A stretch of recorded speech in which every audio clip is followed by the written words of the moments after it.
விஜயின் 69வது திரைப்படம் முழுமையாக அரசியலுக்கு செல்லும் முன் அவரது கடைசி படம். வணக்கம் நண்பர்களே, இது உங்கள் பிரசாந்த் கட்சுகள் யூடியூப் சேனல். இன்று நம்மிடம் பேசப்போகும் விஷயம் தமிழ் சினிமாவின் பிரபல நடிகர் விஜய் அவர்கள் நடிக்கும் 69வது திரைப்படம் பற்றியது.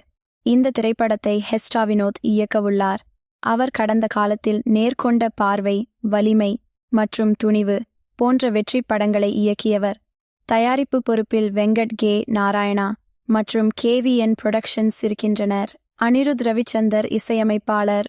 அவரின் சமீபத்திய வெற்றிகளான லியோ மற்றும் ஜவான் ஆகிய படங்களுக்கு அவர் இசையமைத்தது அனைவரும் அறிந்ததே.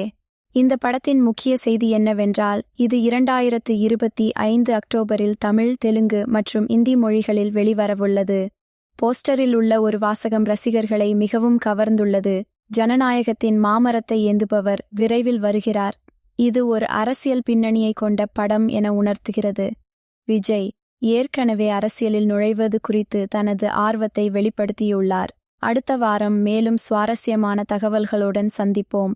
இந்த காணொளியை மறக்காமல் லைக் செய்யுங்கள், ஷேர் செய்யுங்கள் மற்றும் சப்ஸ்கிரைப் பண்ணுங்கள்.